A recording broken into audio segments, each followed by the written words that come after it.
Shoes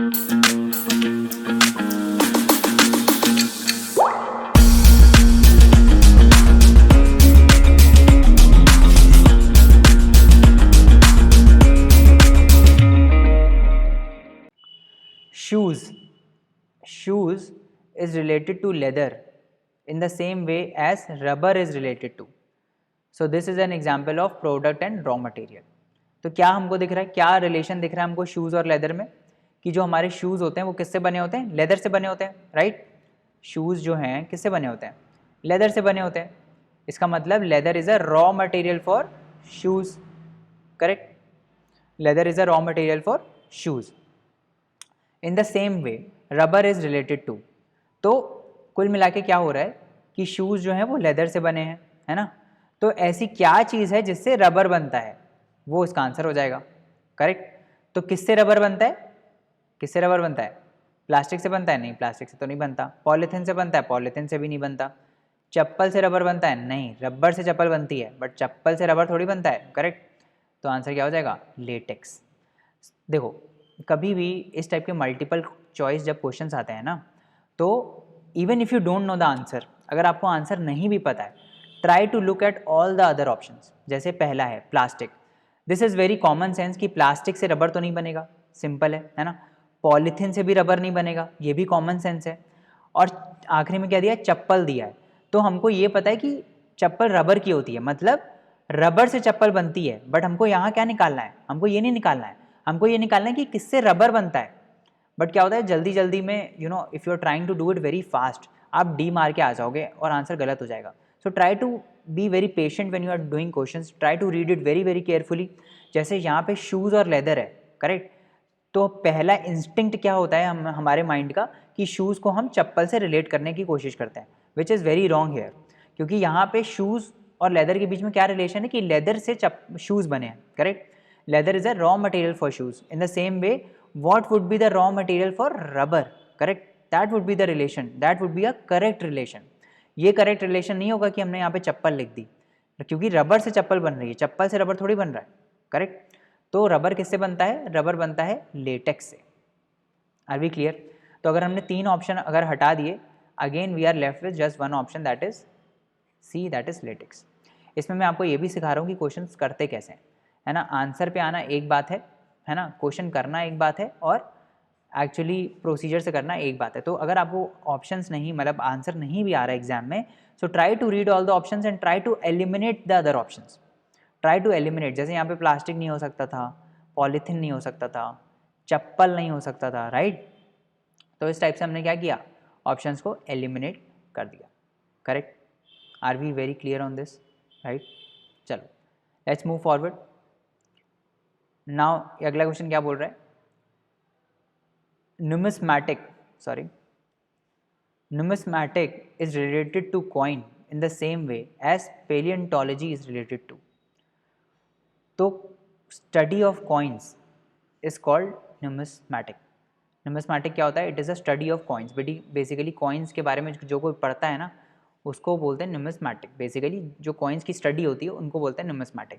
similarly palaeontology में क्या होता है, व्हाट इज़ पेलियंटोलॉजी, पेलियंटोलॉजी में what scientist do is scientist study fossils. तो जो डायनासोर के फॉसिल्स होते हैं जैसे, या फिर ह्यूमंस के फॉसिल्स होते हैं, राइट, उनके फॉसिल्स को स्टडी किया जाता है पेलियंटोलॉजी में, राइट। तो यहाँ पे क्या हो जाएगा, यहाँ पे स्टडी टाइप का रिलेशनशिप है कि कॉइन्स की स्टडी को हम न्यूमिस्मैटिक बोलते हैं, और फॉसिल्स की स्टडी अगर हम करेंगे तो उसको हम पेलियंटोलॉजी बोलेंगे, करेक्ट। तो what would be the answer, answer would be C, correct. समझ में आ गया। So palaeontology is the study of history of mankind using fossils. तो फॉसिल्स यूज़ करके हम हिस्ट्री स्टडी करते हैं, that is called palaeontology. Are we clear on this, correct. Let's move to another question. This was, ये किसका type था, ये था स्टडी एंड टर्मिनोलॉजी का type, correct. This was a type of study and terminology, right, correct. आगे बढ़े, चलो let's move forward. Let's try to do another question. क्या बोल रहा है अगला question, try to do this by yourself. क्या बोल रहा है, sailor is related to ship as lawyer is related to. तो हमारा फर्स्ट स्टेप क्या रहेगा कि हम सेलर और शिप में एक रिलेशनशिप आइडेंटिफाई करें कि सेलर और शिप में क्या रिलेशनशिप है। तो आपको सेलर्स कहाँ मिलेंगे, हमेशा शिप में ही मिलते हैं, करेक्ट। तो मैं ये बोल सकता हूँ कि सेलर्स जो हैं दे वर्क ऑन शिप, है ना, उनका काम कहाँ रहता है, शिप में रहता है, करेक्ट।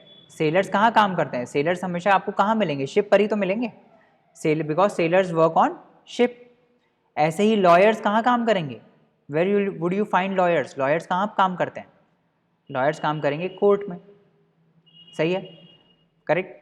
तो हमको रिलेशन निकालना है, पहले में क्या रिलेशन था कि सेलर्स जो हैं वो शिप में काम करते हैं, correct.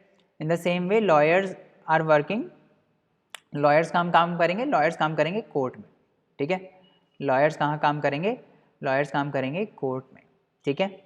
Are we clear on this, right. चलो आगे बढ़े, let's try to do next question and this is an example of antonym. चलो ये बहुत सिंपल क्वेश्चन है, क्या क्या बोल रहा है, hate is related to love in the same way create is related to. तो हेट और लव के बीच में क्या रिलेशन है, you will see that these are opposites, है ना। Hate is just opposite of love, correct, hate and love are opposite, right, है ना, ऐसा है ना, हेट और लव अपोजिट है, लव मतलब प्यार, हेट मतलब आप प्यार नहीं करते हो किसी से, है ना, simple, you hate someone, right. So ये आपस में अपोजिट्स हैं, these are antonyms. In the same way create is related to, तो क्रिएट का अपोजिट क्या होगा, डिस्ट्रॉय, कोई चीज़ आप क्रिएट कर रहे हो, है ना, कोई चीज़ आप डिस्ट्रॉय कर रहे हो, सो क्रिएट का उल्टा क्या होगा, destroy, correct, right, answer would be C, ठीक है, समझ में आया। चलो now let's study some synonymous relationship. तो ये सारे सिनोनिम्स जो मैं अभी लिखता जा रहा हूँ यहाँ पे, ये सारे आपको क्या करने हैं, ये सारे आपको लर्न करने हैं, ठीक है, you have to learn all of these. तो ड्वेलिंग क्या होता है, व्हाट इज ड्वेलिंग, ड्वेलिंग मतलब residence, your residence, where do you live, आपका रेजिडेंस कहाँ पर है, दैट मीन्स ड्वेलिंग। मैं आपको समझ में नहीं आ रहा होगा, ये पेन आज थोड़ा ख़राब चल रहा है, this is residence, correct, this is residence, correct, this is residence. तो ड्वेलिंग जो है इसका मतलब क्या होता है, रेजिडेंस। तो dwelling and abode, this is, these are synonyms. दूसरा क्या है, ban and prohibition, right, ban मतलब क्या होता है, किसी चीज़ को बैन कर देना या प्रोहिबिट कर देना, राइट, समझ में आ रहा है। जैसे फॉर एग्जांपल इंडिया ने रिसेंटली क्या किया है, इंडिया ने रिसेंटली सिंगल यूज़ प्लास्टिक को क्या कर दिया है, बैन कर दिया है। सिंगल यूज़ प्लास्टिक को क्या किया है इंडिया ने, बैन कर दिया है। बैन का मतलब क्या होता है, बैन का मतलब अब ये सिंगल यूज़ प्लास्टिक यूज़ नहीं हो सकती, people are prohibited from using this plastic, correct. So ban means prohibition only. idea and notion, these both are same meaning, right। endless मतलब जब कोई चीज़ ख़त्म नहीं होती, endless and eternal both are same। kind and benevolent, correct। synthetic and artificial, these are both synonyms। substitute or replace, this is also a synonym। fallacy और illusion जो होता है that has the same meaning as fallacy, right। assign and allot, correct, assign and allot, both of these are synonyms। brim and edge, these are both again synonyms, right। abduct and kidnap, correct, abduct and kidnap, these both are again synonyms। vacant or empty, these both are again same, right। ये आपको learn करने, pause the slide, write it in your notebook and learn it, correct. चलो आगे बढ़ते हैं और synonyms को देखते हैं, जस्ट अ मिनट। या house is same as home, correct, house is same as home. Contact is same as meet. escape is same as abscond, correct, escape and abscond both are similar meaning, correct। enormous and huge, enormous मतलब बहुत बड़ा, बहुत ज़्यादा बड़ा, बहुत ज़्यादा बड़ा। so enormous and huge, they both are same, correct। encumber and burden are also same meaning, right। उसके बाद क्या आता है, उसके बाद आता है dissipate and squander, dissipate and squander both are same meaning, right. What is the meaning of dissipate? किसी चीज़ को डिसिपेट करना, छोड़ देना. करेक्ट. जैसे इंडस्ट्रीज जो अपना पॉल्यूटेड वाटर है दे डिस्चार्ज भी वैसा ही. Discharge is something different word. Dissipate is similar to discharge only, right. Dissipate किसी चीज़ को छोड़ना, that is dissipate. Flaw and defect, किसी चीज़ में फ्लॉ है या किसी चीज़ में डिफेक्ट है. Correct. Dearth and scarcity, they both are same. Scarcity क्या होता है? Scarce, what is scarce? Scarce मतलब जब कोई क्वांटिटी कम में होती है, it is very limited quantity, that is scarcity. And dearth, these both are synonyms. Mend and repair, these both are again same, right. Sedate and calm, बोलते हैं ना काम हो जाओ, रिलैक्स, काम हो जाओ, right. सिडेट. Sedation, what is sedation? Sedation में क्या होता है? हम एक सुई लगाते हैं जिससे पूरी ये काम हो जाती है, रिलैक्स हो जाती है. Correct. That is called sedation. So you have to learn all of them. Correct. Let's try to do one question. अब हमने क्या देखा कि dearth is related to scarcity as substitute is related to. तो dearth और scarcity कैसे related है? These are synonyms. Correct. ऐसे ही सब्स्टिट्यूट का सिनोनियम क्या होगा? रिप्लेस. सब्स्टिट्यूट इसका क्या सिनोनियम होगा? रिप्लेस. करेक्ट. तो आंसर क्या हो जाएगा? ए हो जाएगा. ये एक टाइप का रिलेशन है, जैसे सिनोनिम्स हैं, दोनों वर्ड सिनोनिम्स हैं, तो ये एक टाइप का रिलेशन हो गया. करेक्ट. सब्स्टिट्यूट का भी आपको सिनोनिम ढूंढना पड़ेगा, right. Bull is related to cow as horse is related to. तो यहाँ पे थोड़ा चेंज हुआ है. बुल और काउ में क्या रिलेशनशिप है? Cow is a female, bull is a male, right. Same species male. In a similar way horse का जो स्पीशीज़ होता है उसमें मेल को क्या बोलते हैं? उसको मेल को हॉर्स बोलते हैं. फीमेल को क्या बोलते हैं? फीमेल को बोलते हैं मार, MARE, मेयर, सॉरी, नॉट मार. This is mare. Correct. Horse का फीमेल वर्जन को क्या बोलते हैं? MARE. Correct, right. आगे बढ़े. Let's try to see this. Doctor is related to stethoscope in the same way as painter is related to. तो आप देखो डॉक्टर और स्टेथोस्कोप में क्या रिलेशनशिप है? डॉक्टर का इंस्ट्रूमेंट है ये, है ना. डॉक्टर इसको यूज़ करता है आपकी हार्ट बीट चेक करने के लिए, सब कुछ चेक करने के लिए. तो डॉक्टर के लिए this is a instrument. Instrument मतलब इसको यूज़ करके doctor does his work. In the same way painter को काम करने के लिए क्या चाहिए? ब्रश चाहिए, है ना. तो पेंटर को काम करने के लिए क्या चाहिए होगा? ब्रश चाहिए होगा. करेक्ट.